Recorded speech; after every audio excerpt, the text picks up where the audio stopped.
The opinions expressed in these interviews are those of the individuals and not their employers. Okay, No, good. no, they're not. We're all going off a script. You know that. Perfect. I'm personally voicing my employer's opinions only. I don't have thoughts of my own. Oh, these are all my official thoughts. Welcome to the big 25 Years of Groove special of the Emperor's New Podcast. I'm the host, Micah Hirsch. Joining me is my co-host, Shelby. Hello. My other co-host, Charlie Marlowe. I'm Charlie Marlowe. My other co-host, Ella Shazari. Yeah, that's my first name and my last Cesare. name. Sorry. No, it's And okay. please- It's an aggressively Italian name. You see, Yeah, it's hard to Italian. pronounce. If people would like to introduce themselves, just because there's a lot of people here, that would be fine. Let's go down as we see people. Kelly, let's start with you. I'm Kelly Bingham. I was a storyboard artist on Emperor's New Groove. Sure. And Stevie? I'm Jeff Franjo. I was a You're so much cuter. Wait a minute. I'm Stevie Wormers. I was a storyboard artist on Empress New Groove. Steve? I'm Jeff Ranjo. I'm Spartacus. I'm Steve Anderson. I was the story supervisor on Emperor's New Groove. Okay. Don? Don Hall. I was a storyboard artist on Emperor's New Groove. Whoa. Dave? Due to a court order, I was on the Emperor's New Groove. I'm the writer. Dave Russell. Joe? Against my will. I'm Joe Mosier, the character designer. Josh? Josh, you're muted, by the way. Oh, there you go. I'm muted. Oh, I'm not yeah. Jeff Ranjo. I'm Josh Edwards. I was the production assistant for the story department and everybody's little brother, and it was my first job out of college. But now I've gotten gray like Don and Steve and friends. I've aged. He grew up. Jeff? Jeff Ranjo, the real Jeff Ranjo. And often imitated, never duplicated. Yeah. And I was also a storyboard artist on the movie. And Bruce? I am Bachelor number 3. Oh, that one. Supervising animator on Emperor's New Groove. Awesome. Woo. So, either, from my understanding, everyone worked on Emperor's New Groove, or this isn't how sample sizes are supposed to work. Yeah, I think based on this data, everybody in the world has worked on Emperor's New Groove. Because I was in a room with like 10 people, and they all said they worked on it. So. Yeah. That feels accurate to me, yes. They weren't saying that 25 years ago, though. You know, that's true.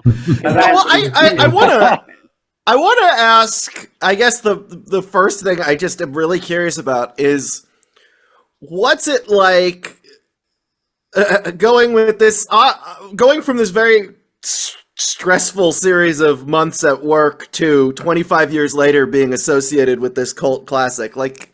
Is there a certain point? Fun, silly cult classic at that? Yeah, is there a particular point where your line of thinking on this movie changed, or when you were working on the version that became Groove, did you know this is what it could be? Just a general kind of question for anyone. I guess since there's so many people, raise your hand so we're not all talking over each other. If you got an answer, yeah, you can press the raise hand button. Or raise your physical hand. We could see you. You could, but it's 2025. Sure, Don, what's up? It's funny. It wasn't stressful at all. Really? I don't remember it being stressful at all. Mm-hmm. I think we've all worked on, stressful movies. Yeah. This one was not. This was. I mean, I know we had a deadline. Didn't we have to do it in like 18 months or some ridiculous thing? But I don't know. Yeah, that sounds about right. About a year and a half. Yeah, when we rebooted it, but I don't remember it being stressful. I mean, counting the pre-reboot version, counting Kingdom of the Sun, there was a lot going on in this one. Stevie, what were you going to say? Well, I was just going to add to what Don was saying. I think that one of the reasons why we didn't necessarily feel as stressful, and I'm sure, Dave, you were probably not exactly in the same boat, but was because of Mark's leadership, and that he kept everything so light. and Yeah. fun that you never felt whatever pressure he was going under. I never really felt it. So I kind of wish he was going to be here tonight. I know I've told him that a million times, but I just loved working on the show. So Yeah. Was there a balance between like, because with every movie, every animated movie, especially, they are always in this state of deconstructing, rebuilding, and then this was just sort of a particularly big example of that. But was there a feeling of like, oh, this is just how these things go, or versus like, oh no, we're kind of in trouble here? Like, what was the over under on that? Well, they kind of left us alone because they needed a movie, so they Right. really Just make something. They really couldn't weigh in on it. And then once we sort of presented the sort of the proof of concept, what we were trying to do, like a big Bugs Bunny cartoon sort of thing, that Chuck Jones kind of style. Yeah. We just kept showing them stuff, and every time we showed them stuff, it was funny, or it worked, or it was both, or it was moving along. And they had to be looking at like, we need this movie to be done by whatever that date was. And we kept giving them what they needed to keep the machine going, right? So yeah, but we were all having fun. I mean, it was super fun. I think, Steve, were you raising your hand? Well, I was just going to say, you talking about, did we know we were in trouble because the movie was one thing and then it melted down and became a different thing. And it's just funny because back then that was such an anomaly that at least I'm speaking from my experience. I think for most of us in our time at Disney, movies didn't go through that. They didn't hit this wall and then get kind of completely deconstructed and then rebooted. Yeah. Today, that's like any given Monday. Yeah. Things like movies are that's happening to movies all the Frozen time. too. But back then, there was really no context for, is this? I mean, yeah, it was sad because everybody really loved Roger Allers, who King of the Sun was his his baby. And it was really sad to see that go, and obviously all the great work that had been done up to that point. So it was very sad, but we really had no context for this kind of thing back then. It had really never happened before. So it was just it's interesting things have changed. I am really sad that we don't have the Harvey Weinstein little stone. Yeah. Harvey Firestein, not Weinstein. Why did I say Weinstein? Wait, where's this going? That's maybe the opposite of a Freudian slip.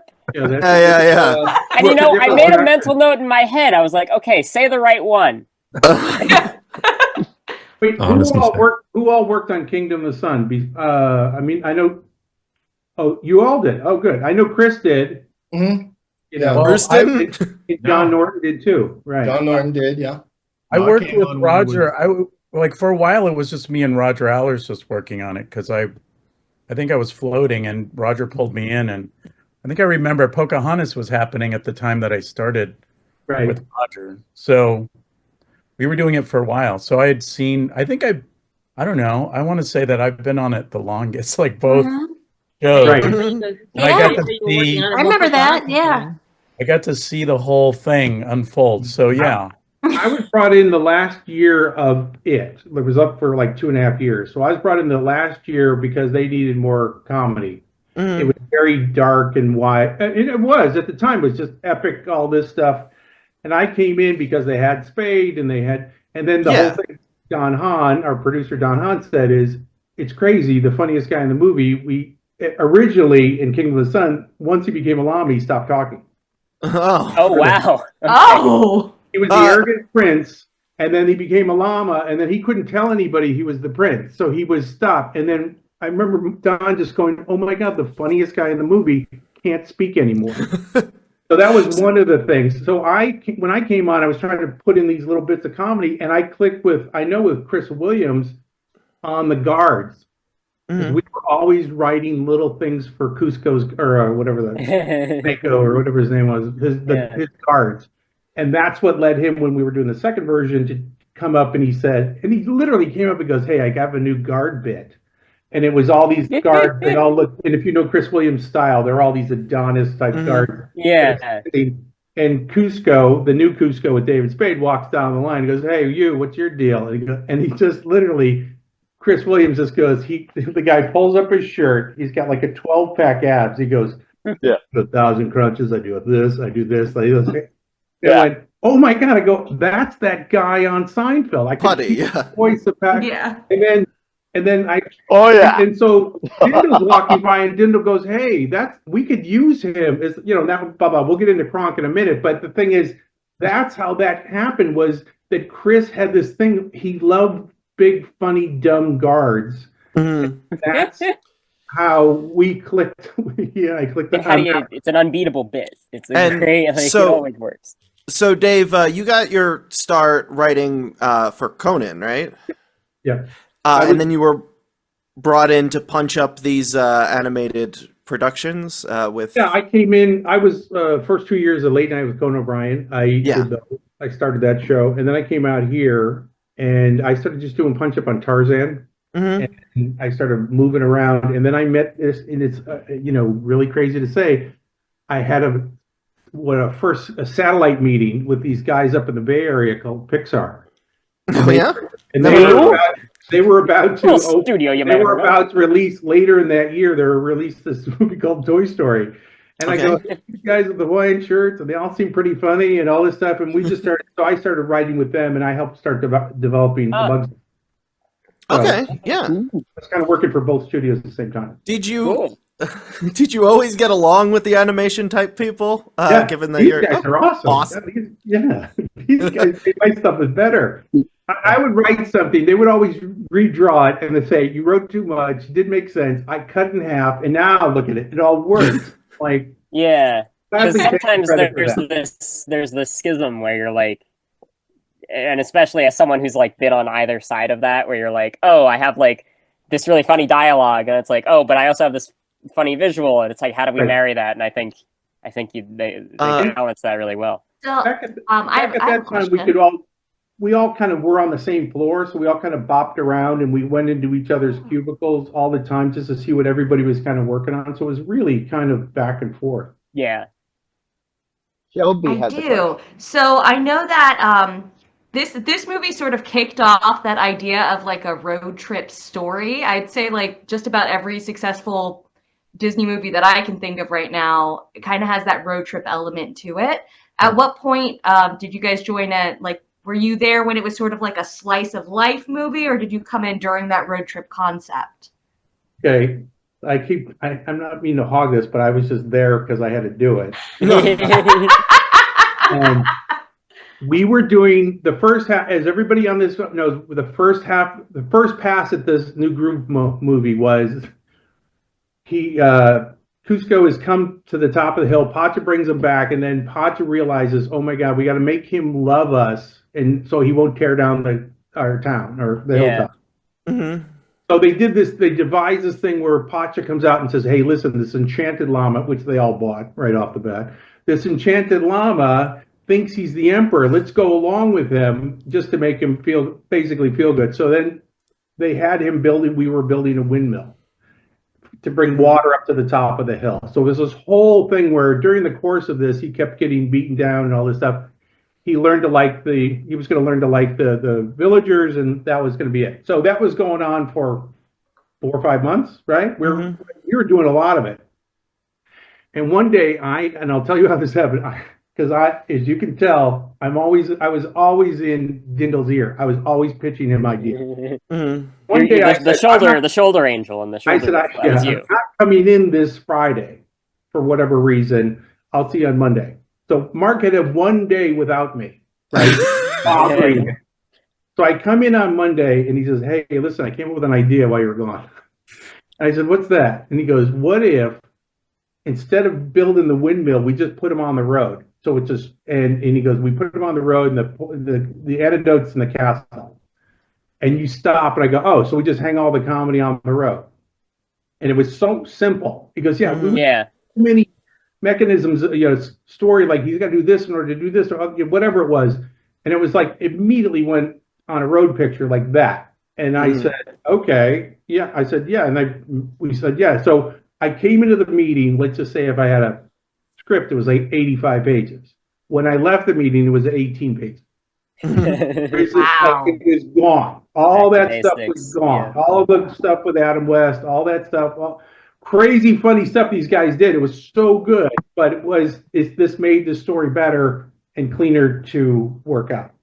And more kinetic too. It seems like Dindal. there's like a movement. Well, so Bruce had said he did not work on Kingdom of the Sun. So what were you working on prior to this, and how did you come into this project? I wanted to know. I believe I was just coming off of Tarzan. Tarzan, sure. Yeah, and I remember when it was going under construction, and so when I spoke to Mark about it, I mean, Mark and I had a relationship, went back to what Cats Don't Dance. So so Mark was like, hey, look, I know you're coming, and I was just sort of going through different productions. I was looking at Ron and John's project was a Treasure Planet, and Kirk and Gary's project, which was what was it? Atlantis, yes. And I just simply looked at all three, and I just thought that Mark offered me a bigger role, right? Playing Pacha, right? Animating really Pacha. great. And I just thought it was just the more funnier and the more different from the other projects. The other ones kind of fell into almost like a traditional Disney sort of, framework. But this one was obviously had a Warner Brothers feel, and I knew Mark's taste already. And you quick zip, were one of the animation directors for Space Jam. Yeah. Back that's when I from Space Jam came to Tarzan into Emperor's New Groove. So I was just a big fan of Looney Tunes, sort of that style. Yeah. Suited your sensibilities. Style. Yeah. I thought it was a pretty bold move. And knowing Mark, I knew that he would handle the material really well. Now, even though I played the straight guy, I was still, happy to be a part of something I knew that was going to be okay. I mean, Pacha gets some pretty funny poses at times. There's that he definitely, the Hill Sing one that everyone memes. Yeah. That's something I really do appreciate about the movie, that even the characters who are kind of the more straight man characters, they still get to be very funny. I think that's something the more traditional Disney movies tend to avoid. Like the lead characters are not, like there's a sidekick and it's like you're the funny one, but in this one everybody gets a chance to be the funny one. But I think, listen, a lot of this has to do, listen, when stuff is pitched to us, there's a lot of really cool artwork on the wall and stuff like that, right?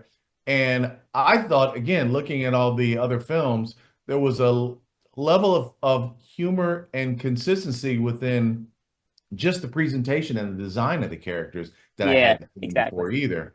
And so that's when I met Joe, I think, Mr. Joe Mosier over there. And I knew that, Joe really had a fantastic handle on just the element of design. And he just set stuff up for us animators, really simply. The design aesthetic is something that, listen, I always equate animation. A great animator can really animate something with a great design, right? It's almost like being a race car driver, but if you're given a Fiat, then your race car skills go to shit. So Joe gave us, all of us animators, he gave us all Ferraris to let us. Oh, you're sweet. Thank you, baby. That's kind of how I see it. Thank you. So that's a nice compliment. I knew that there was a cool design aesthetic that, again, I thought was unique to all the other projects that were happening in the studio at the time. So, dude, I didn't hesitate. I was like, yeah, Mark, I'm in for real. Like, so that made it fun out the box. And I say Pacha was a straight man, but like you're saying, it's like I really tried to, squeeze every ounce of humor into shots that I could. So, and it just made it fun for me. And I'll say, I've got another question. On that subject of character design and aesthetic, the movie went through like a pretty big design aesthetic change over the course of its history. So this is for everyone, but especially Joe. How was that process of changing that aesthetic, but still keeping the core of the movie intact? Well, if you worked with Roger Allers, you loved him, right? Same goes for Mark Dindal. Like, you can't love him enough. And so, like Kingdom of the Sun was a traditional, big, epic Disney movie that everyone dreams of working on, right? And there's a little more information on a movie called The Sweatbox. I think it's on Disney Plus right now, maybe. No, it's not. We have to watch it for you. Good dig to find that one. I mean, It's available on archive.org. It's in a ditch somewhere. It's on the People's I Disney feel like Plus. Disney probably does not want. Yeah, they that. buried it. I wish it was Now on they Disney buried Plus. it, but it's Yeah. very good. It's in that ditch somewhere with the ET video game. It's in that There you go. landfill. Funny. Yeah. So, so I think my approach on that one was just going a little more classical in my approach. But as a designer, I was also hungry to try to establish my own shape language and voice. And it started to come through towards the end of the line for that film. I had to put a style guide together. And that's when I really all my thoughts on the design aesthetic came together.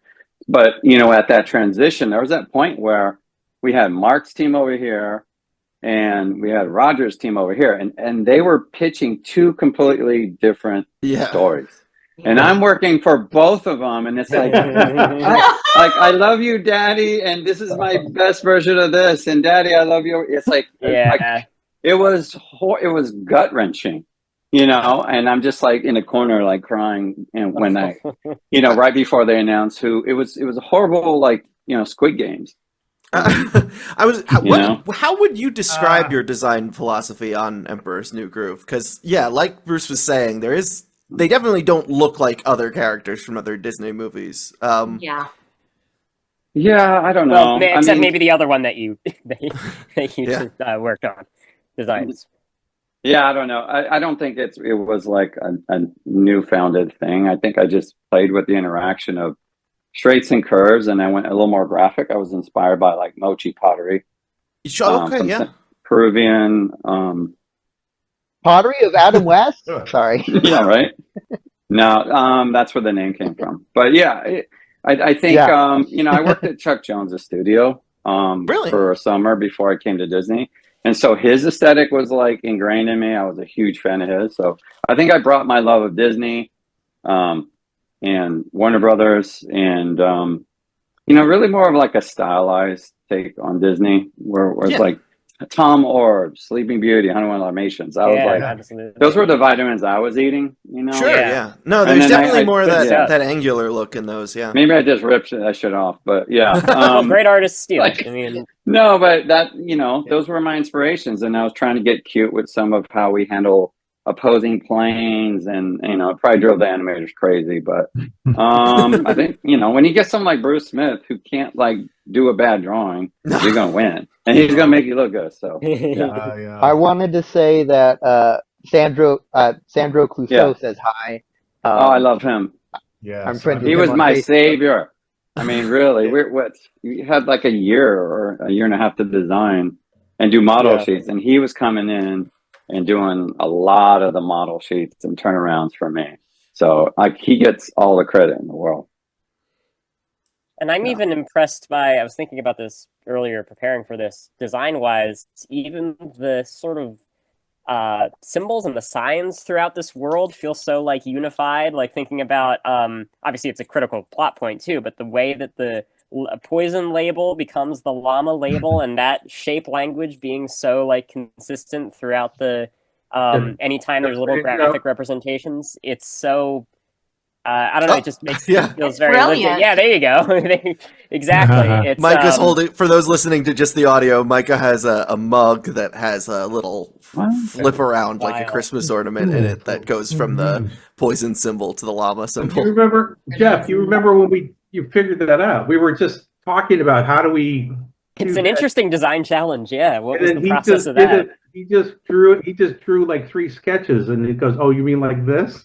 Yeah, I was like, "Oh, I have an idea," and then I just thought, the legs would be the teeth on the skull, and then and he just did 3 sketches and flipped it up. Wow! So that was the whole movie is like that. The whole movie. Sorry. Jeff is the person who got everyone together today. Thank you for that, for your texting prowess. Thank you, Jeff. But when I was, asking who all are we going to be interviewing, because like I love the movie, I'm not adorned in merchandise like the one who hosts a podcast called Emperor's Yes. New Podcast.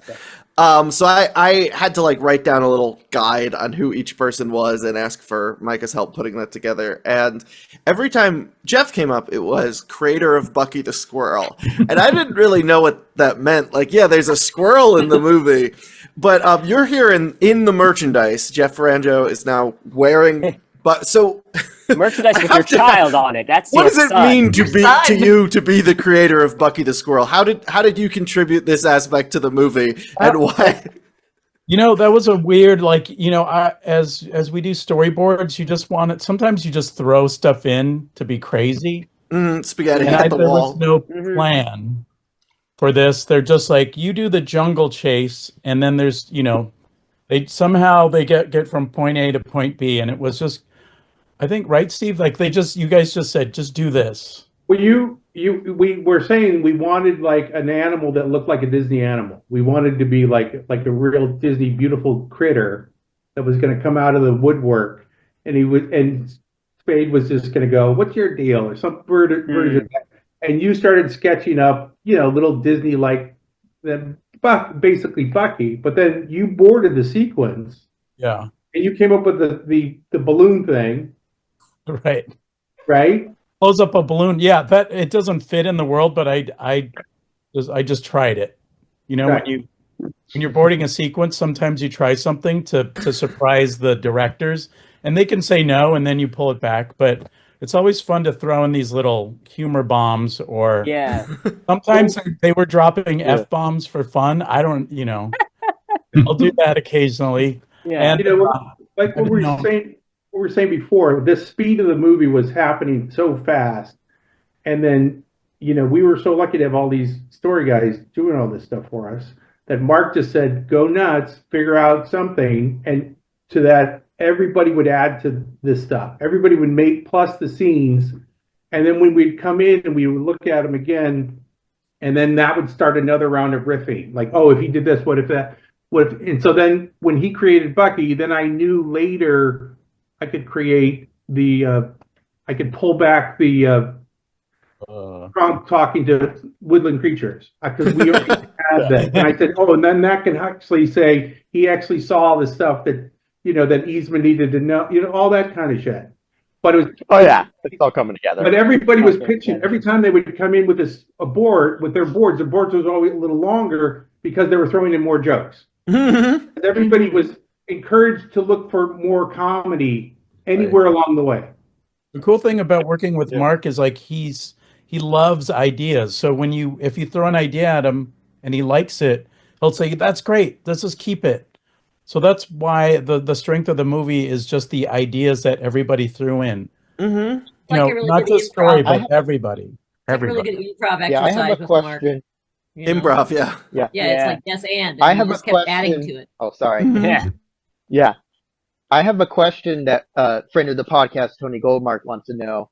I've heard stories about this myself, but I want our listeners to know. Were there any ideas that were too weird that didn't make it in the film? Pickle Festival? Pickle Festival, yeah. Okay, I remember the Pickle Festival, yeah. Pickle Festival? Now we need to know. That was like an alternate idea that like Dave was talking about, the windmill, building the windmill at Pacha's Village. There's another version where Pacha's Village like produced the best pickles in the land or something. And they were having a pickle festival. Are pickles Peruvian in origin, or is that just random? No, pickles are just funny. Silly. Yeah, the idea was to make whatever it was, whatever they loved, be the worst thing that Cusco could think of. Like, are you kidding me? Yeah. Then there was this. We had this thing where we had the "Sun Is Up" song, where they forgot about that. I forgot about that too. All right, so we had Dave Hartley, who was doing the music with Sting, take one of Sting's beautiful ballads and take the music, and we made it into like a Saturday morning kids cartoon song. Yeah. And Cusco woke up and everybody was just so cheery. It was just all these guys did these great boards of just popping around, and it was just called The Sun is whatever the hell it was. That was another one that was like, and it was just him reacting to like, what hell have I fallen into? Right. So sort of the like an anti perfect world where it's like, this is my song, and now it's like, oh, this is their song. Well, yeah, it had a really vibe to it too, as I remember, kind of like a Brady Bunch. Yeah, I had a Brady Bunch vibe. It was really funny. And then I remember Chris boarded.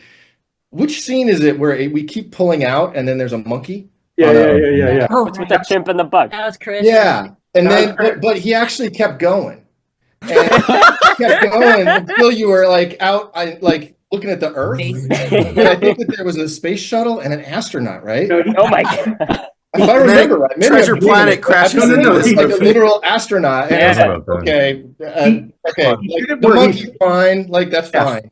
But I don't think this new space. Split the scene into three parts. Yeah. He split the scene into three different panels, and in one of them, the space shuttle's going up. Yeah. Right? Yeah. And Mark and I go, no. No. That's too far. Chris on the line. And Chris goes, dude, what are you talking about? We go, there was like literally a line in the group. We couldn't have that. I was like, yeah. But to that point, when we were doing this, and I don't know who's in the story room when this happened. Somebody comes in the story room, or Randy Fullmer, our producer, came in and said that ESPN was at the time was doing this, started to do this jump rope, the jump roping competition, and they said they're double Dutch championships, blah blah blah blah blah, and they want to do cross promotional stuff, and they literally because it was Disney by now. Did you guys the same? Yeah. Did you guys put it in jump roping in your movie? And we were just like in the middle of something. We go, sure, yeah, sure, all right. And like he went, like he's gotta go tell somebody at corporate we got jump roping in this movie, and then we just had to turn around like, all right, let's figure it out. Okay, we go to Pacha's house. We'll figure it out. That's great. But this was the movie. You could throw ideas like that in the middle of breaking the story, and we could work it. Yeah. Couldn't really go up to the Atlantis people like, hey, can you guys jump roping into your I film? see the double Dutch Atlantis scene. Yeah. That would have been fun. When Shelby, Ella, and I interviewed the people who worked on Gravity Falls, at one point Disney told them, like, we're doing one night where every show is doing a body swap episode. It's called Freaky Freakend. Yeah, corporate synergy is a heck of a thing. But on the note of things that were too weird, you still obviously managed to get a lot of fun, weird stuff in there. Was there a feeling that, like, you were, not to say getting away with something, because that implies this salaciousness, but did you feel like if we had more time on this project, they wouldn't let us do some of the more oddball stuff that we're doing, and you were able to do it because they had a tight timeline? Oh, yeah. Totally. Yes. Yeah. Good thing you have a tight deadline. Otherwise, you'd shoot down these ideas. No oversight was great for us. Yeah. We talk about it. It was brought up that it felt like a Looney Tune or a Warner Brothers cartoon, and in a way, the situation that we were in was sort of similar to Termite Terrace, and that not to get all historical here, but Warner Brothers did not know what they were making. They just assumed as long as you were coming in on, but they needed, like, what was it, 12 cartoons a year, 7, they had to be 7 minutes. Here's your budget, don't go over, and who cares? You go work in a dump. They didn't, they just didn't care. They just knew that the product. And obviously it wasn't Termite Terrace where we were working, but it was similar in that vibe, in that there was a finite amount of time. Like Dave said, a movie had to be delivered. It had to be a motion picture that was probably 60 minutes long or more. Yes. And just get it done. And nobody had time, even the executives who were looking at stuff, they didn't really have time to scrutinize that much. There are pictures in it, they're moving. Good. Yeah. And also think about what was happening in animation at that time too. You're looking at the rise of Pixar has happened. And so everything was in flux. The traditional Disney film was sort of being, looked at in a different way. Yeah. And I think that contributed to this movie being unique because it was a unique situation that will probably never be duplicated again, and a gathering of people that just, hey, I don't know if you could ever do it again. I don't think you could recreate the situation that made Emperor's New Groove. You'd have to spend a really long time on a movie that didn't wind up getting made to recreate the situation, which is a hard thing to do on purpose. Yeah. Right. But also, it'll still be a 5-year project, but 2.5 years you'll throw away on purpose to try to replicate what you got on Groove. But the leadership at Disney, they were busy working on Broadway shows, so they were busy. Oh, yeah. So they kind of left us alone. They're like, just go figure it out, and we'll go figure out The Lion King. Yes. Yeah. That was more fun for them. Yes. And what they were very year excited about all that. For Disney, because didn't this come out? Micah, you can check. You probably already know this. I think same year as Dinosaur, which is also a very 2000. It did. Dinosaur took the summer slot that this was supposed to be in, which is similar in that like no other Disney movie is like that either. Like, it's such an oddball year. Yes, Dinosaur, the movie that was made by the Secret Lab. Secret Lab. Yeah, they stole that too. But Dinosaur is basically Tarzan, if you look at it. Because I was asked to come up and do punch up on it, and I go, wait, this is basically Tarzan. Yeah, I guess thematically, it's. I'm not gonna pull apart the podcast for this one. No. It's Tarzan. Save that for the right down the line. I was in the room and go, guys, this is the same movie. I just walked out. The one I'm gonna do. But they were on 2 different campuses, and I would drive from one to punch up in one. I go to the next one. I go, are you guys just listening into what we're doing? So, but they had cool shots. But let me tell you the thing about time, money, what worked in our favor. We're trying to get the story going first month or 2 or whatever it was, and we were kind of getting the first act down. And somebody comes in and says, probably Randy came into us and said, okay, we need a big set piece with effects and whatever animation stuff. He says, we have 300 or how many hundreds of animators have been waiting since you got greenlit on this movie. They're just sitting at their desk with nothing to do. So come up with a scene that will involve all the departments. So that's how we came up with off of Jeff's thing, the jungle chase into the log going down the river, down over the waterfall, right? Yeah. So, and then it just starts them on their road, right? So anyway, we're going along. So I stop. We go backwards, or go ahead rather, and write that whole sequence out, get that in, and then send that off to whoever, lay out, and everybody takes it off. And then we go back to where we were in the first act, or whatever. And as we're going along, all of a sudden I go, oh my God, we came up with a better idea than the log going down the river. So we come in, and we come to Tom Schumacher. We said, Tom, remember the thing of the log on the river tied to the tree? Forget it. We're out. That's out. What we're going to do, and we just pitched this whole thing, and he goes, that is hilarious. We're not touching that thing because we just paid for it. We don't have any money to throw it. I mean, it's not like we don't have any time. So he agreed that I can't even remember what the other idea was, but it was funny or fun or whatever it was.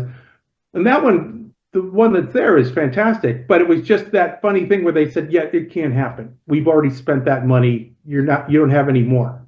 That was going to be my other kind of preemptively answered that other question, because it was mentioned that this was, rise of Pixar, this rise of computer animation, and every traditionally animated Disney movie at this time has some level of integrated computer animation, and that log is a computer animated thing, right? It's that they're on, I think. Was it? I thought it was a real log. It was a real log. Wow. Real log. I just thought that's what they did, right? It's a real log. I can't remember. The only direction I gave one direction is that every time the log hit the sides, that Cusco got hit. So Cusco, if you go back and look at it, Cusco gets hit. That was sort of like our under our rules, that Cusco gets the worst of everything. Every fall, everything. Yes. That's how you get away with Tasha might get this scorpions on him. Cusco gets bats in his mouth. Yeah. Right. When he goes across that rope bridge, right? So he goes across the rope bridge, and then I said, we got to have him on the other side, on land, like he made it. and he's such a prick. He comes back to taunt him again, and then he falls through. Yes. Initially, it was like he's going to come and fall through. I go, no, this guy's got to go back. He's Yeah, got to, He goes, you know what? I got one more thing to say. So that's kind of the thinking. You just think of the character, and then these guys just did such a fun job with that. Yeah. All the sequences. It's just so. That's how you get away with having such an unlikable lead. I guess similar to Looney Tunes, you just torture them. Daffy, yeah. Well, at the end of that, when they go through all that stuff and they're walking, and Pacha says, Kuzco says, you're still going to take me back? He goes, yeah, I gave you my word, didn't I? And they go walking away, right? And I had a voiceover for Kuzco. He said, you see, kids, that's where lying can be a good thing. Right? Right? It was in for a while. And then finally they go, you know what? We can't have that. And somewhere in the vault, there's still a clip of David Spade saying that. Encouraging kids to lie. It could be a good thing. Yeah. It was just, anyway. So you could sort of see it was always, whatever came on screen was sifted through that kind of filter, right? So anyway. Well, I know, so you said that the log sequence, that was one part, and then you went back to the beginning and started developing more things in the beginning. How much of this movie was, let's look at the big picture of what we're trying to tell versus let's just develop one thing at a time and see how we can fit it in? Steve, what do you think of that? I mean, there's Steve, always what do you think? There's always kind of a back and forth. You're always sort of back and forth. You're thinking of, hey, your name's not Steve. I'm Steve. Shut up. So no, Steve can talk. You had your turn. Everybody else introduced themselves as Jeff. There's only one. Yeah.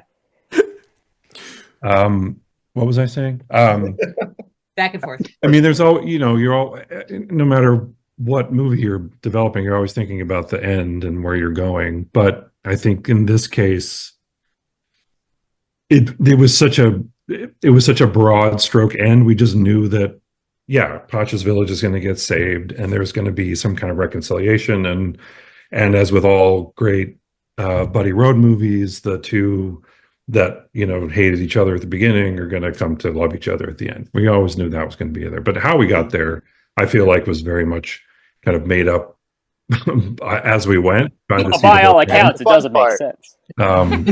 Exactly. And it just sort of rolled. And like everyone is saying, Mark is such a yes and. I think, Stevie, you said the same thing. Mark is such a yes and kind of director that that's what was so fun of making it. And I'm just repeating what everybody said, but very much like, well, what about this? Yeah, great. What about that? What about that? What about that? And it just sort of formed itself as we went. Very organic kind of process. Yeah. But there was sort of a truth to the story and the way they're dynamic, right?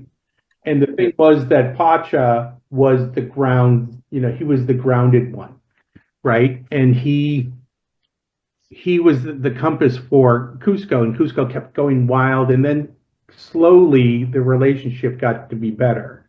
Yeah. To the point where we had that scene in the when he's left by everybody and he's trying to eat grass and all that stuff. And so then we knew that we're gonna do it where we hear Pacha in the distance kind of telling a funny story about him, or telling how he was a horrible llama or whatever it was. And he comes back, and then when we were recording David Spade, I had written a whole little speech where he tries to apologize, and it was just sort of like, it seemed too wordy, and so we knew that Nick Ranieri was animating Kuzco so great. I just said to Mark in the middle of it, I said, why don't we just have it on his face? Like, he can't say the words, right? And so that's one of those things where storyboard people, animators, you guys they're doing what I'm not doing, because I couldn't write anything as good as the looks that in that case Nick was going to do for Kuzco. So that's the beauty of animation, is that it's just like, you could have the great one-liners and stories and stuff, but the pictures and the way the acting in this was really great, because he was a super jerk, and then he really had to come back around, so that's one where the animation saved us big time. And Steve, you boarded that, right? Yeah, that was one of my sequences. Yeah. Oh, nice. And you pinned that board sequence. And you right, drug that Josh? everywhere, didn't you? Josh, All you, And you labeled over it. You wrote all the label movie. scene all sketch over- numbers and labeled the stickers. You got push pin thumb, Photocopied the didn't you? whole thing. Yep. Mhm. Now they don't do any of that. This No. is the 1900s, Oh kids. yeah, that's Oh, Wild. really? That's wild. That's crazy. Does it Yeah. feel like it's been a quarter of a century since you guys put out this movie? No. No. That's amazing. I feel like I saw you guys 5 minutes ago.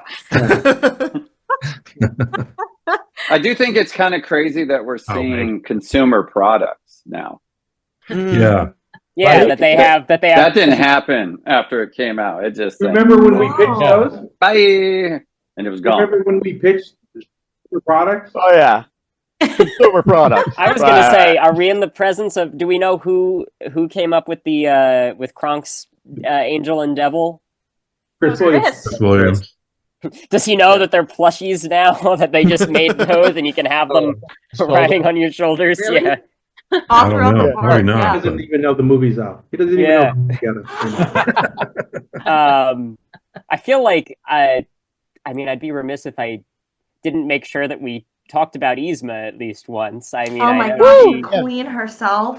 obviously much has been said about how she changed, but I guess my question being like, what were the things you knew you had to keep about her? Obviously, other than Eartha Kitt, of course, but you know, what were you like? Okay, we know we need this, and this about her. Well, she knew, she got the joke immediately. She when you saw her at a recording session, you would say, "Oh, Miss Kitt, nice to meet you," because I know it is. She would say things like this, and she would shake your hand, and she was a diva. She was just a superstar. And so, but she was also a theater actor, and she got the comedy really quickly. So she understood it when we wanted her to play, especially against Kronk, all that sort of stuff. In the Vulture article, you said she got the new tone of the character in the film in 5 panels. Yeah. She goes, "Oh, I see what you're doing." Oh, I see what you're doing. But yeah, she was fantastic. But I will tell all the nerds out there that we, and Steven was part of this, we had tried to figure out in the first version with the windmill that there was going to be a showdown at the palace, and Mochi was going to be there as Adam West, and Eartha Kitt was going to be there, and they were going to meet in the hallway. Yeah, I remember that. Again, we were just waiting for that to happen. Meow. At least she got, you still got to make her a cat. You got that. That's true. She was a But cat woman. That never got boarded, did it, Dave? No, we Did never. that ever get? I don't remember that ever. It was because we were on that section. We did all that. We never got to that point. It was going to be the wrap up, Right. But damn, that was we all saw that when we had her, and when 2 days later we had him come in. We go, she was just in here. It's like, But I guess studying at the school of 1960s Batman, she understands how to pivot to comic villain with a lot of camp. Right. And if you guys probably know about the song she sang in Roger's version. Yeah. Sure. Yes. White was just killer. And the way they animated that was amazing. It's a little strange in the final version to have Eartha Kitt there not singing. Not singing, yeah. That actually leads into another question that I had, which was how different is it to board something that is a musical sequence versus just straight comedy all the way through? Yeah. Jeff and Stevie, you've done a lot of songs over the years. Yeah, I actually really like doing songs. They're so fun to draw too, as someone. Yeah, they're really fun. You're kind of doing choreography, Yeah. And usually in the script it just says, character sings song or whatever. There's really not a lot of times. There's not a whole lot of direction. Just go have fun. So you can just do anything, and because it's sort of it's not like realistic in a way, you can just do strange things and have weird cuts, and it's really fun. Do you think of other movies or something when you're doing? Do you try to think of like this is like a certain type of movie you've already seen? Yeah, sure. Yeah. You know, this is like a Busby Berkeley, or this is like, Right. Sound of Music or whatever. Or Maria does You this. make me want. I want Yzma and a bunch of Kronks doing like Gentlemen Prefer Blondes. Oh my gosh, please. I mean, now we're getting into Cats Don't Dance territory. That's true. True. Which Gene Kelly actually helped with some of the Yeah, he choreographed that. Yeah, no, I love. I mean, obviously, it's not actually in the final film, but in an animated musical, in the songs, you get to exist in like this theoretical space where you're like not necessarily abiding by the rules of Exactly. the rest of the film. But yeah, does it feel different then to work on a film with no diegetic music? Well, I guess there's technically a diegetic song as he has theme song guy, but that's that Jeff did the theme song. What's I diegetic? believe. That's when it It's the L. Ron Hubbard thing, right? Spicy. Diegetics. You eat something spicy. Yeah, diegetics are the Scientology thing. That's when a song is Diegetics, whatever. when a song is performed by the characters, like say like the genie singing a song versus like Randy Newman playing a song in the background. I don't know. It's definitely fun because you have a limited amount of time to work with. You can't overboard the sequence because you're over in like 2 minutes or something. So, but I do have to say, like, I threw some Easter eggs in the intro song that I don't know if anybody knows. Like, okay, well, I'm not going to tell you. I'm just going to leave it right Okay. there. Oh, you're not going to tell us? No, hey, because then they wouldn't be Easter eggs. Oh, the No, you gotta the river dance stuff. The river dancers, yeah. Yeah. That was kind of big at the time, but also my niece was into Irish dancing, so I was like, oh, let me just throw that in there. The Emperor of the Dance. Yeah, the Emperor of the Dance. But stuff like that. River is dance fun was the because groove. Yes. I love stuff like that as an animator, just because it sets the tone for what you're about to see. It's Yeah. so, so out there and wacky that now anything is expected at that point. I think Jen Klein animated on those characters, and she did a great job. And I love how they're out of sync with each I other. noticed that too. They're like hitting each other, and they're. I guess it's fitting that the leadership was off doing musicals and you were left to do a non-musical. You're like, well. Speaking of songs, this is going back to Kingdom of the Sun. I was remembering this thinking about this the other day. Don Hall on Kingdom of the Sun boarded this incredible opening song. It was a big creation. Do you remember that big creation myth? Yeah. Because it was so much about Incan mythology. There was this big song that set up all of this Incan mythology that needed to be, we needed to have for the rest of the story. And Don did this amazing sequence with like pastels, story sketches, and colored paper. Yeah, super cool sequence. Josh pinned it. Josh pinned the hell out of it. Twice. The hell out of it. Remember Twice? John Norton's shots of the city during like the Emperor's comes in? It was all those shots from like a helicopter point of view. All those buildings. He had those massive. He built a massive kingdom. And he kept redoing. The Kingdom of the Sun, if you will. That's a lot of what we call pencil mileage. Yeah. Yeah, we did call it because we use pencils. Now we don't. I guess it's just line mileage. Yeah. Remember pencils? Yes. So I did want to ask Josh. I want to ask you specifically about like the PA experience of like on a project that we've pointed out earlier that like might be kind of a more common thing now with animated films, but at the time was so unprecedented. Was there any feeling of like, oh, is this what they're all like, or like, or especially right out of college? Yeah. I had no frame of reference, and I interned on Kingdom of the Sun, and then I actually worked for a few months in the digital department on Kingdom of the Sun, and because of those huge crowds, they had a lot of CG characters, and they were trying to figure out how to do these massive, coronation or whatever it was, and then the story PA left. And so I just went upstairs and just started like doing the work because I wanted to be around these people. I thought I wanted to be around these people. No, I didn't. And Okay. I was at one point I was sitting outside Chris and Dean's office when they were doing Lilo. I guess they were boarding Lilo. Does that sound right time wise? Yeah. And yeah, no, I mean it really was like I had a room full of big siblings, both good and bad, and trying to keep them sort of in line. Luckily, Tracy and David Biello, our production managers, had to keep them in line officially. I just had to make Yeah. sure that they got to their meetings on time and had all their boards pinned, and Yeah.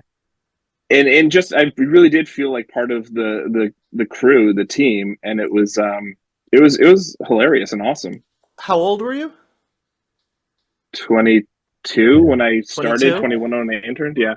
What was the part of this job that had you the most excited, that had you calling friends being like, you won't believe who I talked to or what I saw today? So in 1999, we left work early at lunchtime to go see this new Star Wars movie, The Phantom Menace, that Who came can out. remember? I think I wrote in This the one's back gonna be of the Steve's... best one. Oh, the big well, I mean, we hadn't had a new Star Wars movie in Yeah, decades, yeah. and then we all had to go back to work. And I remember walking back into Riverside Drive, just like, what did we just watch? Because at the time we didn't see some of the nuance, and we thought it was pretty crummy. Yeah. And everybody around us who didn't go, the Atlantis people and whoever were there, were like, "How was it?" Well, and it was just kind of like you didn't have words. Everybody coming back in a fugue state. Yeah, the whole storage crew comes back and just goes back to our cubicles and just like finds something to do. But telling your friends like, "Oh yeah, we left early on that like Friday or Thursday or Wednesday or whatever it was, and we went and watched the movie at lunchtime." And my friends who had real quote unquote real jobs were like, "What? You can just leave work?" I'm like, "Well, I mean, the whole team left, I mean, it's kind of it's pretty relevant to your work, I would say. I mean, yeah, what not to do." Didn't Jar Jar Binks fueled the Chris Williams Jeff Ranjo war that started caricaturing back and forth that just supercharged the rest of the team, because they went after that. There was nothing funnier than Jar Jar Binks. I mean, it's true. He's a much funnier character than they've had. He was the kind of the key to the whole thing. Yeah, we said we could do a better movie than that. I mean, we were just like doing a cartoon. And then you did.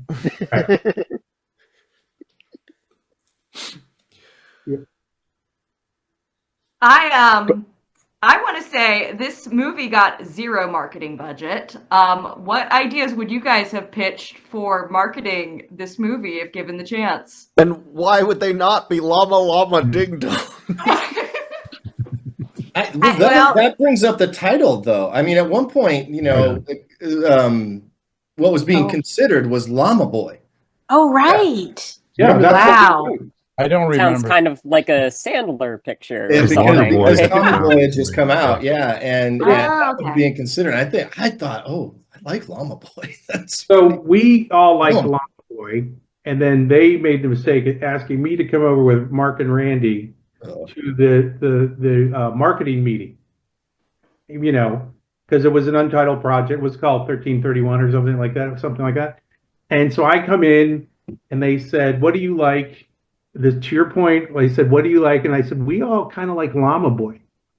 And they went, and Tom Schumacher just said, "Llama, it sounds like an Adam Sandler movie." He goes, "What? We don't want," and they said, "We don't want people coming into our movie think it's an Adam Sandler movie." I go, "Now that movie made like $100 million. I go, even if they went in by mistake, I'll take that money, right?" Also, David Spade's there. Close season. So in the family. We go in, we go, whatever. And it was just such a weird kind of reaction. And then they said, "Well, we have an idea for a title." And I said, "Oh, what is it?" And all these marketing people. And we're working around the clock. So I'm like, I'm fried anyway. And then they go, "It's The Emperor's New Groove." And I go, "Oh, no way. No." "Really? Seriously? No way." I said, "No way." It does kind of bury the lead as to what the film is about. I just couldn't understand where they got the title, and I just couldn't, whatever. And then they go, "Well, yeah, we're really kind of." Like, "Go, well, can we keep thinking? Can we go back over to something?" keep talking. And they go, some people like this title. And I go, well, okay, but it's not great. So, or whatever. At the time, that's what it was. What's wrong with them? And then they took a sheet off of Phil, and there the poster was right there. They go, well, this is testing really well. I go, oh, so then why did you bring us over? It was already done. It was done. They had already made a decision. But they brought us over to try to show us and we go, no. They thought you were going to go, wow, brilliant, amazing. I just said, it's timestamped like 1988. Was New Groove, what is it? It did, now it's gained this wonderful following. It's gained this wonderful, but they, trust me, the marketing people will say, oh, we knew 25 years ago this thing was going to kill the title. Yeah. We've had this one in the fridge for a long time. In the sweatbox, there's the moment is captured on film where Sting hears the title for the first time, and he just looks like really upset. That's how everyone reacted.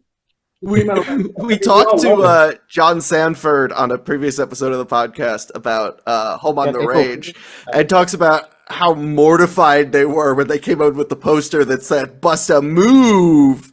And anytime anyone raised any objections to the marketing department, they would just cite how many years they've been working in the business as like an end to the conversation. And it reminds me of, I think it was on, I want to say it was The Great Mouse Detective, where it was originally titled like Basil of Baker Street or something, and the studio's like, we're calling it The Great Mouse Detective, and they wrote this memo that's like, yes, we're now calling Pinocchio the little wooden boy with a nose that grows. We're now calling Bambi the deer who lives in the woods. Like, it's very literal. Yeah. I think that was Ed Gombert that wrote up that. Yes. Probably. I mean, we had bad posters too, though. I mean, I just remember it was like nuttier than a holiday. Llama Ding Dong. Yeah. Nuttier than a holiday fruitcake. Is that what you're going to say, Don? Yeah, so bad. And the problem is, it would be like a bus stop on Buena Vista. Shoving in our faces. For lunch, and you're like, oh, God damn. And you see it, like, they're coming and going. You see it, you know? The bus drives by and reminds you how little money this movie's going to make. Yep. I do like the one that's it's just Cusco and it says it's all about me and the me is huge. I think that one definitely is good for his character. I think that sells it. Yeah. Right. Yeah. But yeah, it's an interesting. I never kind of thought about how the title it makes no sense. Doesn't describe it, but in a way, it's like the Emperor's New Clothes. Oh, which was confusing because it had nothing to do with the Emperor's New Clothes. Yeah, I think marketing missed the mark on that for sure. He is naked. You are correct. True. He's a naked emperor. Most of the movie. He's a naked emperor for most of the movie. It was a Mad Lib title. It's a Mad Lib title. You're so right. I mean, Chris Williams wrote the line in that sequence, right? He boarded that. So we all should blame Chris Williams. We really should. Chris. Yeah. What is he now? No, Steve wrote that. You dropped my groove? That wasn't me. That was Chris. Okay, we'll blame Chris, and then Chris will go, sorry! Well, I just took off for the old man stuck in the thing. Then we just kind of went off of Chris's threw off my groove line, and then don't throw off his groove came from that. Right, that's it. I'm sorry. But you threw off my groove was first. Williams. What was it like getting Piglet to voice? To voice Rudy, the old man. Mark loved it. He still talks about it. He just the idea of getting him on the phone and asking him if he'll do it. Yeah, and that's just his voice. So you get him on the phone and you're talking to Piglet. Yeah, I mean, say John Fielder, not actual Piglet, but yes, actual Piglet, actual Piglet, John Fielder. Mm-hmm. Piglet from 12 Angry Men, yeah. Piglet from the Twilight Zone, The Night of the Meek. Oh, did a deer. Oh, did a deer. Yeah, no, Micah does a spectacular. There's a general question I just wanted to ask to everyone. You could not have an answer. You could have a bad answer. It's fine. Is there a story from the production of this movie or adjacent similar project that you've never gotten the opportunity to formally tell? Is there like a great story from your career that you're like, one day I need to bring this up in an interview, and especially if it's Emperor's New Groove, but anything. Do we get any? Can you give us any wonderful exclusives? How sued do you want to get? Yeah. Well, we can edit this part out if you. That's true. Remember that affair we had, Dave? Yeah. Very well. Very well. I got the first tattoo, and then all of a sudden you're gone. Sting. I had to go with Sting. Yeah, I think they covered that in the documentary, I thought. Right. Oh, yeah. I was in the hot tub, but under the water. Yeah. For an amazing amount of time.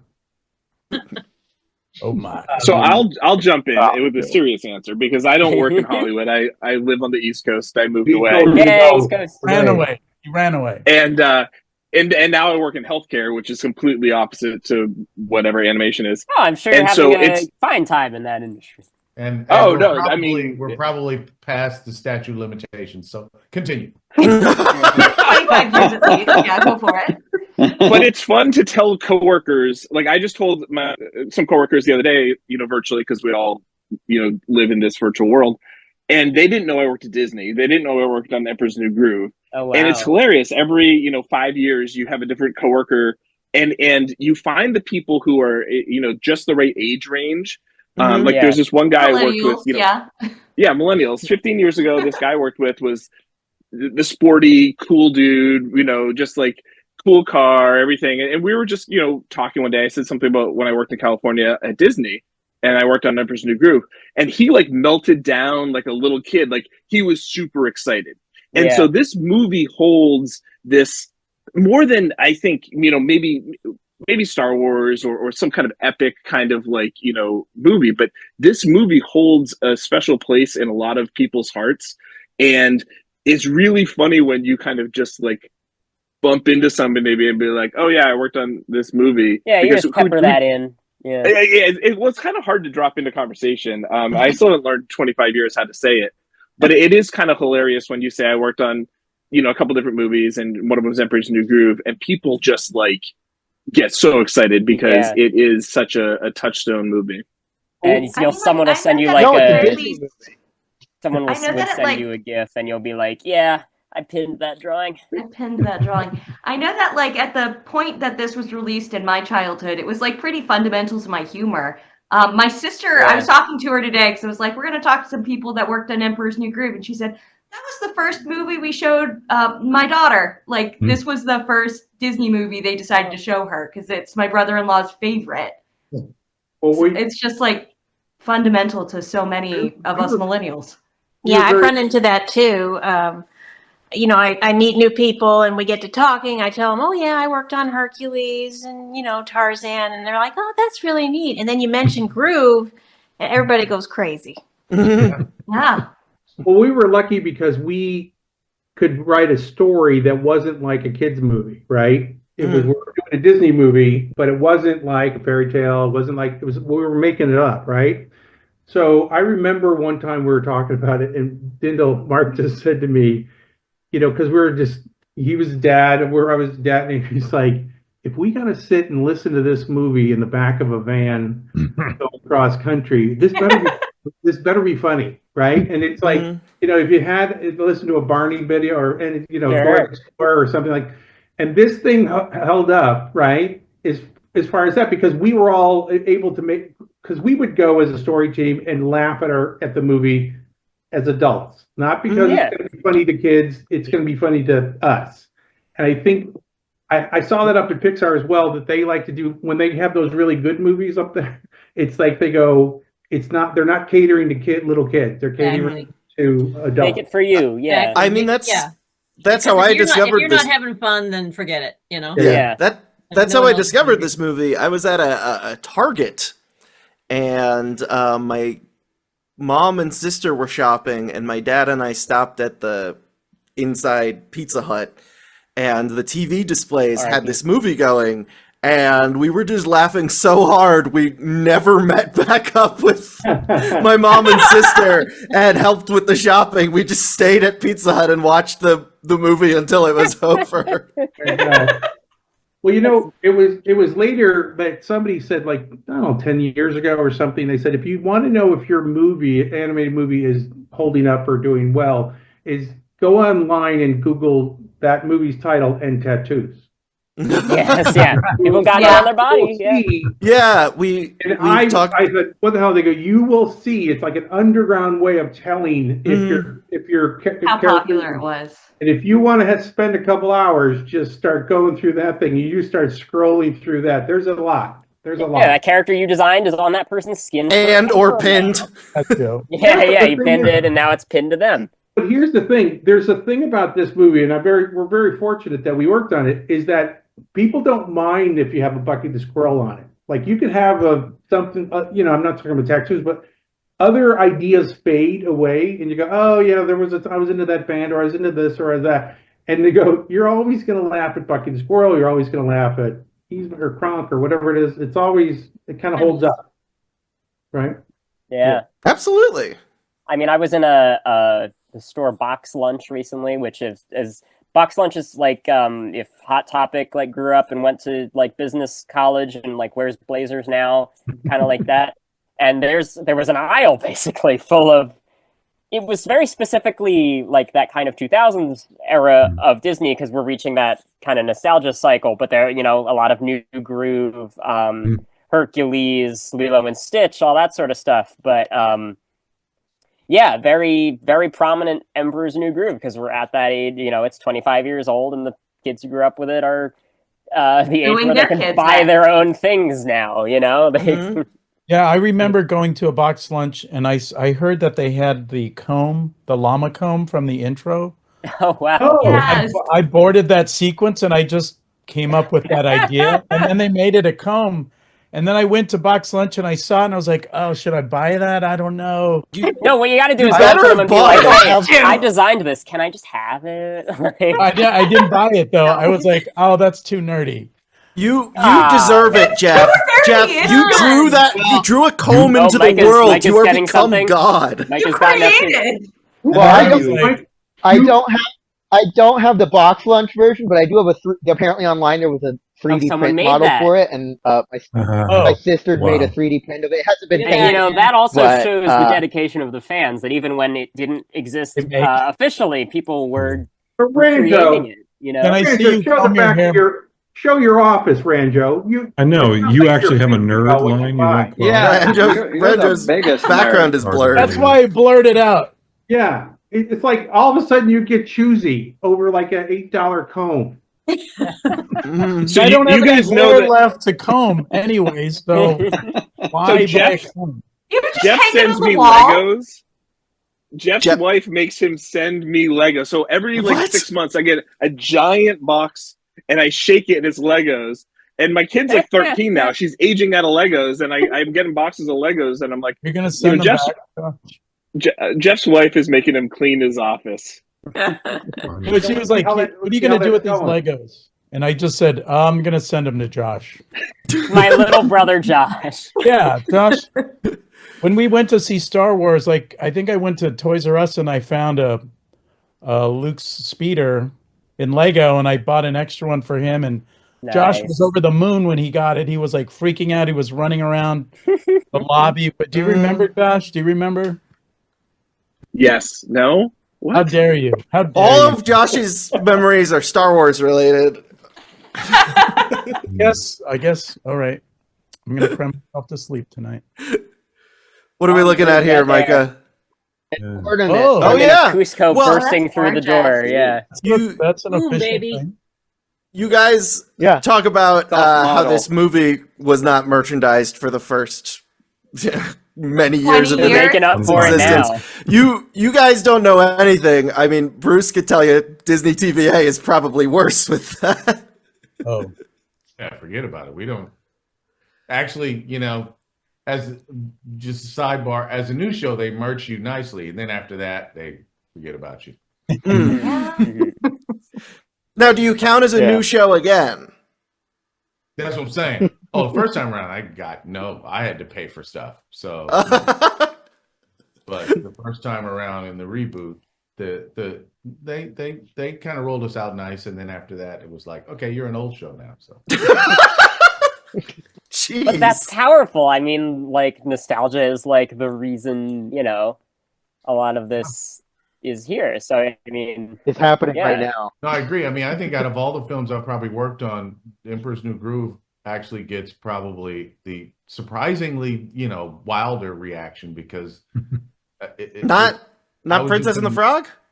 No, actually, Princess Frog is kind of obvious, but but Emperor's New Groove is the surprise. Like that's where it's like, oh yeah, that was one of my favorite ones growing up. That's always what I hear from just random audiences. So where do you stand then on the retheming of the drop ride to Princess and the Frog version and not Emperor's New Groove? I have not been on it yet. Because everyone was saying, oh, it should have been the secret lab. Oh, that would be good. I mean, I think that wouldn't have made sense to you. I mean, it would have made even less sense for them to do something. It's not like, I mean, when Villain's Land. There's a Villain's Land being worked on right now. You get Yzma in there, yeah. We can get Yzma. Yes, please. Yeah. I mean, Yzma will be inspiring it at least. So Yzma will have some once this involvement. becomes the top streamed title on Disney Plus, they'll have to make an attraction about it. That's a reference to another podcast we did. I keep forgetting this isn't that bad. Does anyone know what the numbers? Have any idea what the numbers are for Groove? Streaming numbers? Good question. You mean like box office? No, I mean for streaming. We all watched it. We all watched it in preparation for the interview, so that's at least 4. Right. Probably more than that, though. I'm just wondering if that they that never movie give us streaming numbers. Yeah, Sorry, no. We will never get streaming numbers for the rest of our lives. Yeah. Mm-mm. Is that better or worse than Nielsen? We'll never know, right? I mean, is not getting any numbers at all how worse than this very outdated system that doesn't tell you enough?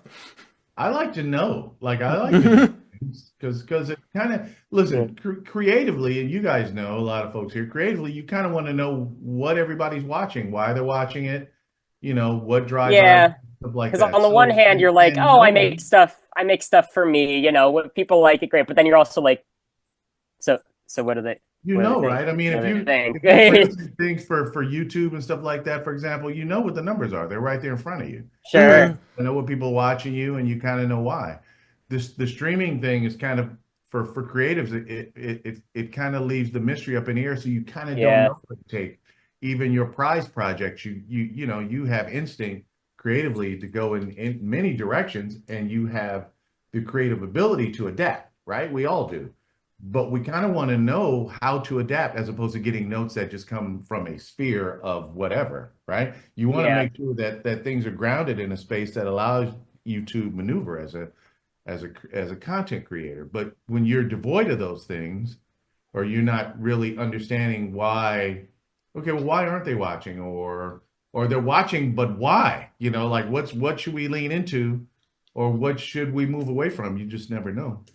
You just got to trust what the deciderati tells you, and do you trust those people? Right, it's because like they're all watching at home. You can't see how they're reacting. All you can see is that they clicked on it and they watched it. Who's watching? What age group is watching? Because that's the age group you want to appeal to. Like just things like that is what you used to get from the Nielsen's. You kind of knew, even though you didn't. I didn't live next to a Nielsen neighbor. I don't know who they were, but nonetheless, the numbers are what the numbers are. You kind of want to know that. You kind of have to know that as a creator. But we'll never know. I hope we. So now you're just working on a show and thinking people probably watching it. Yeah, they wouldn't have asked us to do more otherwise. I mean, we most of the time we do these things in kind of like our own little Hubble. So it's good to know who's watching and why. If you're not making movies, if you're just in the streaming business, you kind of want to know when you go. You got box office reports, go to Box Office Mojo and find out how your movie's doing. At least you kind of know. But there's no real centralized streaming data. There's no streaming service for us to know what's up. Yeah. Did Shelby disappear? No. You did? Sorry, I just. Well, no, I think, what I will say is that, Shelby will be generationally, back. I think it is probably up there. Like, I can't say with any certainty, but I have to imagine that, because it is kind of the go-to way of watching it now, I think it's got the numbers backing it up, hopefully, if they're greenlighting all this merch. Well, I mean, I've seen posts on social media of people who just got Disney Plus just so they could watch the Emperor's New Yes, Groove. there you go. So there you go. Yeah. Take that, Mandalorian. Yeah, come on. It all comes back to Star Wars every time. Yeah, always. Always. The Empire's New Groove. Yes, I'm like, my new groove. Just about in every single story meeting and any movie I've ever worked on is like a, this sort of like Star Wars jar or whatever. You Or if gotta it wasn't put a actually penny in. there, it was Yeah. always talked about because anytime, inevitably Star Wars would get referenced.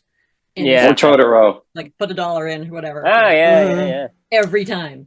Yeah, I'm a big fan of the original works that were made at LucasArts, the video game company that George Lucas owned and then forgot about, basically is what happened. So they were just kind of like you guys, just making whatever they wanted.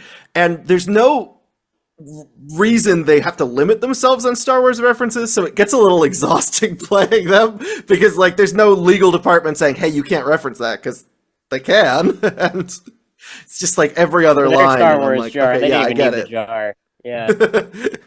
A Star Wars Jar Jar. The Jar Jar, yeah. The Jar Jar Jar, yeah. The Jar Jar Jar. Mhm. Yeah.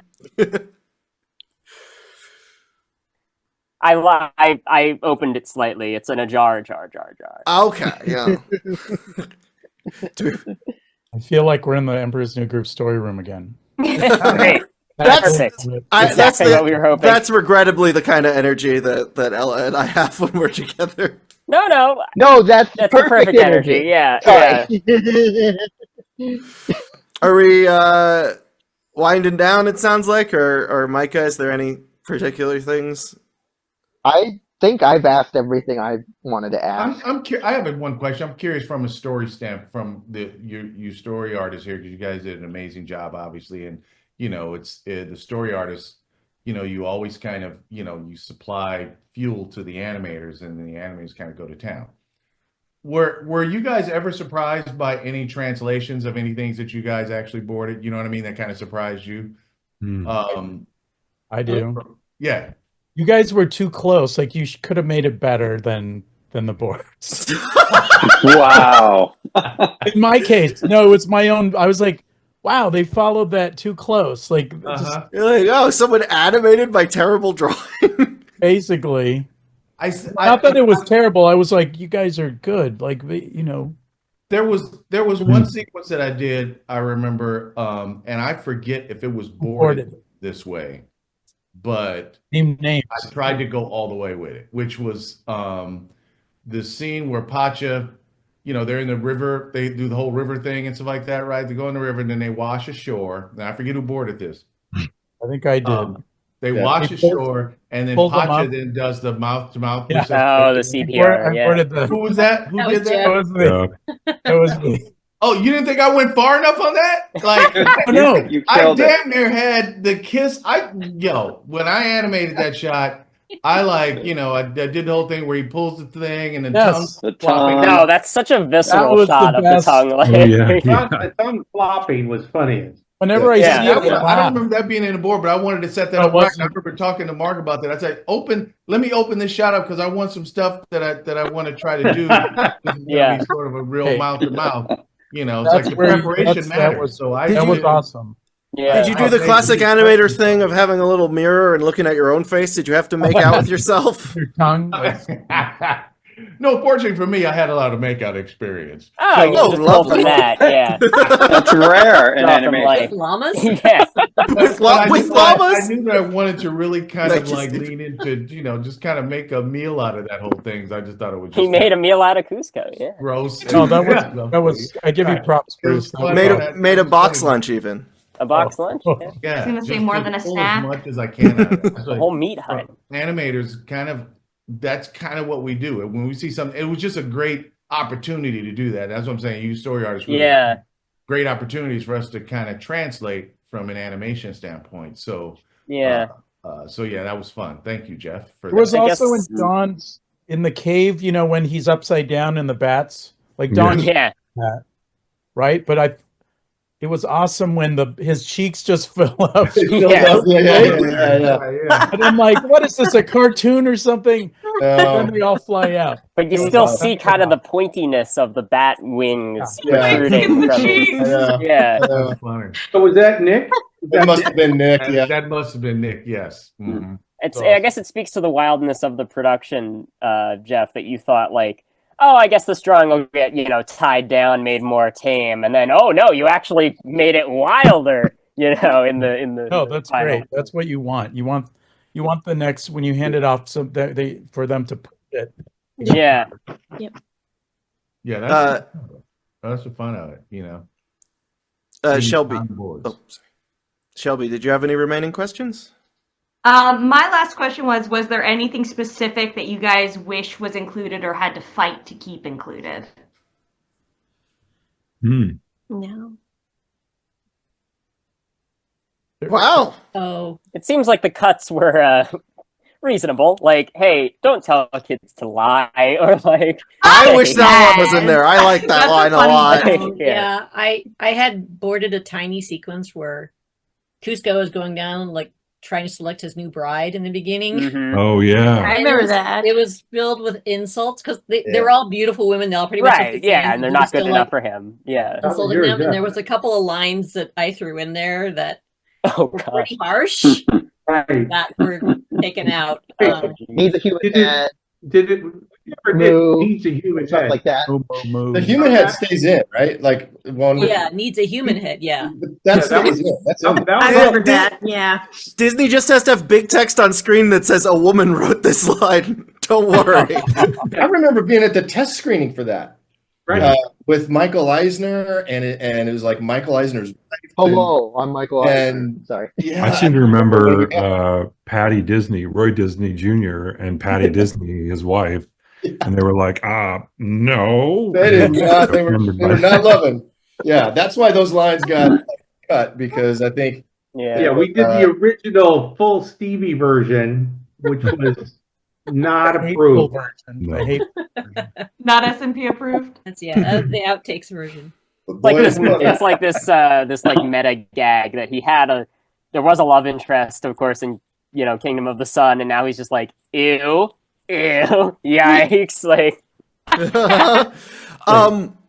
What was the general reaction when 9 months earlier, DreamWorks released a Mesoamerican buddy comedy road trip film?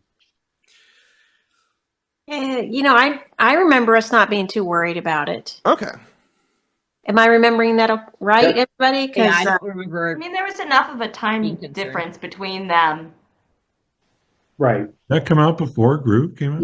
Yeah, that was DreamWorks' general marketing plan, was to release similar movies months and you know what? earlier. It really bugs me that they do that. Yeah, like they also did around the same time Deep Impact and Armageddon. DreamWorks would always get their movie out Those were first. two different movies? Right. Yeah. I don't think it did that well, right? Like I don't remember it. It's actually remarkably similar to the history of not knowing how to market it and then becoming a huge hit on VHS and DVD. Right. Oh, okay. Yeah. I mean, because they both kind of fell victim to that cusp of 3D animation thing, where right, Shrek obliterated. Yeah, I agree with Kelly though. I think I seem to remember. I don't remember who we went with, but we did go see it, or I went and saw it at lunch one of those times. Probably a lunch. One of those lunch screenings, and it was an enjoyable movie. But I think we realized, well, it's very much not what we're doing. I mean, it was very comedic, quick. You do it very but it's quick. not as far comedic as what we were doing. So, like Kelly, I think, like you said, I don't think we were totally concerned about it stealing our thunder. And it's also kind of a musical, and this one didn't end up being a musical, so it's a very different vibe. They're both very enjoyable films, but very different films. Yeah. But I can see that maybe it would startle you a little on the surface level. You're like, oh, okay, we're fine. We're fine. Yeah. Well, So it was the trailers that startled you, and then the movie having just a very different sensibility. Ease your fears, basically. Yeah, but back Ease then, much your fears. there was all the whisper. There wasn't the internet like it was now, like it is now, and you just like, what are you hearing about that? You would hear little bits and pieces of it. Sure. They go, they're doing the movie just exactly in the same time period. We're like, okay, well, we don't know. No one's seeing it. Everybody was sort of, you just sort of had to wait till it came out, Mm-hmm. Then, right. Yes, like Kelly said, like 2 minutes in, you go, oh, it's different. It's different. Yeah. I mean, oddly enough, that one starts with the creation myth. With a song about the creation myth. Mm-hmm. I do remember making note of that. Yeah. Yeah. Don's was better. It was. Absolutely. It's like their Even spies. in boards. Their spies couldn't get it together. They're like, this is what we saw. I think this. But they poached Elton John from Lion King. Lion King, They yeah. got him in on.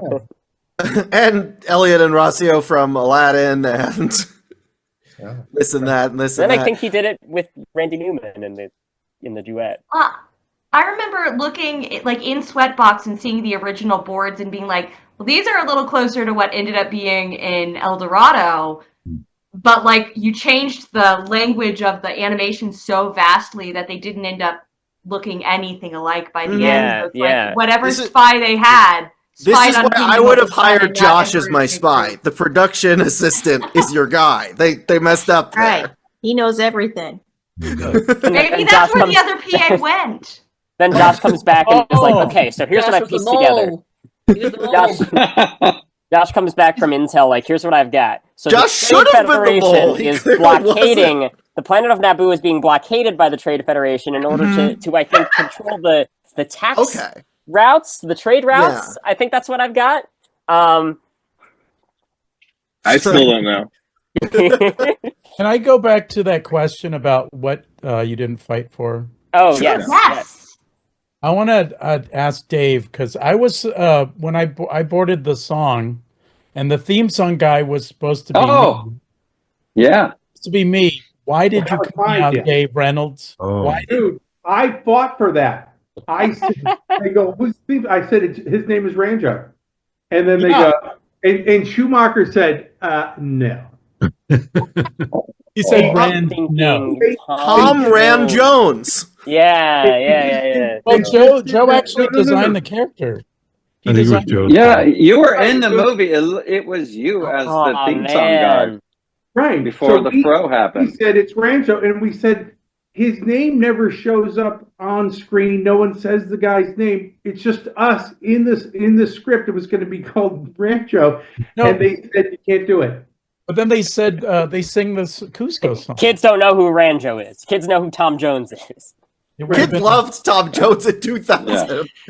But I'm glad Disney didn't own my name, because they would own my name. What the heck? Yeah, that's true. And your likeness if they did the character. That's true. I think I we would have can, had to walk we can around say that character. we can say that it's just a big wig, and he takes it off at the end of every. And takes off the suit and reveals a shirt of Bucky the Squirrel. And Oh, what a meta thing to do.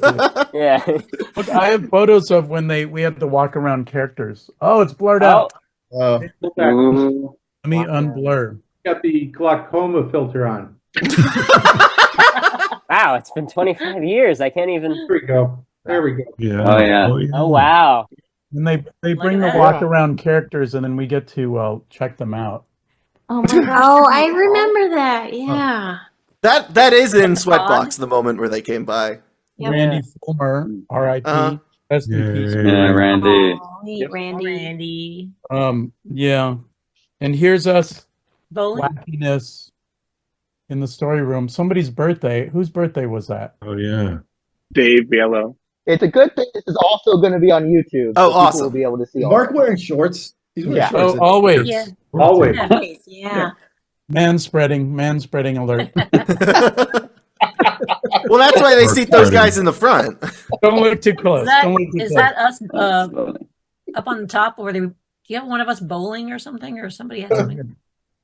Yes, I That's have the a picture of tattoos. bowling. That's the tattoo day. There was temporary we all have the tattoo. tattoos. Temporary tattoo day. Of course. And then here's us at City Walk or not. It's just Oh yeah, Steve and Chris Williams and Don. Wow. Remember that, Don? That's so typical. It's just another day at wait, lunch. who's on that photo? Oh, me? You're in the middle. You in the middle, Don's Steve. there. Back Oh, in the look at day. that. Yeah, us three. Me, you, and Chris. It seems like it was an easy, well, maybe not easy, but it was a production where you kept the morale very high. Well, I'll tell you, Yeah. one of the things that Yes. saved us is when we got these really great chairs that had really great caster wheels on them. Oh, yes. Ah, That was- Saw the chair races. yeah. I know. Yeah, that's what I was thinking. That added some life to our production because Yeah. the minute you walked in, you got a time trial. You got timed. And your number went on the board, and then you got into races. It's like the pod race from Phantom Menace. Now this That's is where the chair idea came racing. Now this is chair race. What have you got on your heads there? 3D glasses or Mark Again, and this is Dave still and that- John? Another birthday party. Yeah, who is in Who is that? that? That's It's me and Jeff. me. and I'm Mark. I'm trying to kiss Dave in the middle and Mark Dindal on the Who's side.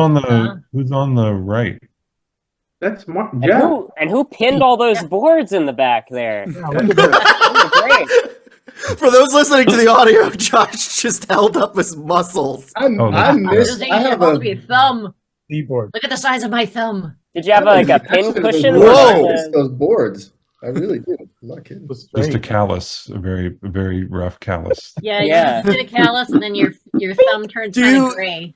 Do you pin a whole lot in the medical industry? No, thankfully, no. We use computers You these use a days. lot I of don't know what iPads. they do in animation. Your pinning days are behind you. He's jamming pins and iPads. Then you open your little sewing kit, like one last job. Although the last time I referenced Emperor's New Groove at work, it was in relation to chair racing. Oh, Actually, in our office, and I was going back and forth. I'm like, when I worked at Disney, we used to chair race, and that's how the conversation. So that's a good conversation starter, Kelly. If you need one out in the real How to world, slide talk that in about. there? Yeah. erase. Alrighty. I do actually have one more question. I know that you guys got a very thoughtful letter from Sting saying these are not the morals that I stand by. He shouldn't build a theme park at the end. This, and that. Did you ever get a thoughtful letter from Michael Eisner saying, no, I do think that he should build a theme park in the end? I think he should theme Stand it by these after values. Hollywood. I think he should. Yeah. Yeah. Not that I know No. of. I think he should build a Thoughtful superstar and limo. letter. Well, Just the, leave it at that. bigger. the idea of building a theme park being a bad ending might be Sting's morals, but probably aren't Disney's. Yes. Forgot all about that. Yeah. Also, I mean, I think that's All right. the point is that he built it, but it's for everybody. It's not just about him. It's a little. It's also it's a little. It's a little house. Yeah. The little house. Yeah. And My it's- morals state that you should tell children to lie, so I was morally outraged when they removed that line. Yeah. Good thing. It's a good thing. I know! I'm on your side! Proven over time. Imagine Jiminy Cricket going, you see, kids, sometimes lying is a good thing.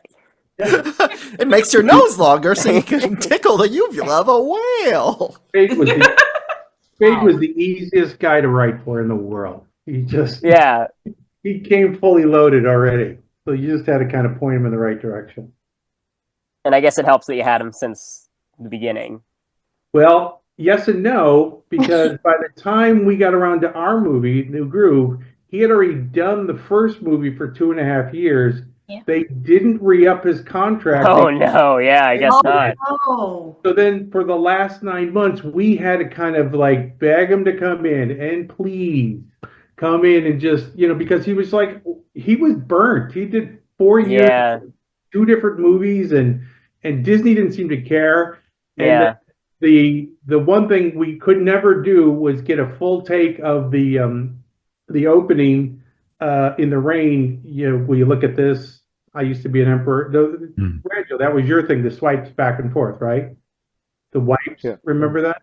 This, not this. This, not this. Yeah. Oh yeah, I Right? did. Right. So anyway, we So- had this over the course of like a year. We had him doing different versions of it, and then he was like unavailable. So then I went through all the versions and figured out, and I cobbled it together. And we edited that whole thing Wow. together because he would never get back to do that whole thing as a straight shot. Did you watch the SNL 50th? Yeah. That they just did. There was the moment where David Spade sat back down in the middle of a sketch and was like, "No, I think I got it." That's exactly. No, he's a really nice guy, but I mean, he was legitimately fried. Yeah. And then our movie was really just beginning, so that was sort of like we had to get him into the comedy. He loved the comedy of it, and he still talks about it. I've seen him a couple of times. He said he still gets compliments for it all the time. It's probably his best role. Yeah. Yeah, probably. His face. Yeah, I remember on his podcast one time he said, "It's the only movie I was ever in that got good reviews." Yeah, he said the only movie that he got good reviews on. So, like, the critics were like, David Spade was great. And he's like, oh, that's new. Yeah, specific highlight. Good guy. Yeah. We gonna wrap up on the podcast portion, Micah, then? Yeah, if people have any things they've been working on that they can talk about, that they want to plug or anything, now would be the time to do that. Healthcare. Yeah. Everybody should get some. Health of America. Josh is. Yeah, Healthcare of America, I wouldn't plug personally. There's a reason I moved to Mexico. You should get some if you can. You should have thought of that before becoming Do you have any children's books? You want Yeah, Kelly's working on books now. Oh. My books have been out for a little while. Mm-hmm. I have picture books. Z is for Moose and Circle Square Moose. I have some novels for high school students. Mm-hmm. Shark Girl, formerly Shark Girl, and I have a YouTube channel. What? Shark Girl, you say? I'm intrigued. Tell me more. Yeah, well, I did want to ask you about this, but it didn't wind up coming up. How is working on these books different from the process of doing story at Disney? Well, let me just clarify. I don't illustrate my picture books. I know. I just write them, and it's interesting because Z is for Moose is an alphabet book. Mm-hmm. So what happened is my son was 3. He was learning the alphabet. We got books out to read, and he said, I want a funny one. Couldn't find him a funny ABC book. So I storyboarded Moose. I just kind of wrote it and drew it and created it as I would a storyboard. Oh, fun. When it came, and it was a gift for him. And then when it came time to send it to an editor, I had to deconstruct the storyboards and just separate out the text and then rearrange some things in the text so it made more sense. Write some description to illustrate so the editor reading it could understand what I was imagining, because it's a very visual story. So it was similar at one point, but then it became different, if that makes sense. It's like it is a story of the alphabet and also patience. This is a very impatient moose who insists that every letter must be for moose. Have you read it? I looked it up. Yes, I did my research. Yeah, and then it comes full circle, and they're friends at the end. Yeah. Anyone else have a project they want to promote? We're all working on top secret stuff, right? Oh, secret lab. You are I say anything. You are NA to D. Yeah. Thank you for listening to the Emperor's New Podcast. You can find my co-hosts Shelby, Charlie, and Ella's podcast, Mystery Shack Lookback, a no-spoiler book club of Gravity Falls. Wherever podcasts are found, be sure to check that out. As for me, you can find me on Blue Sky at Podcast TENP. Thanks for listening again, and we hope you enjoy.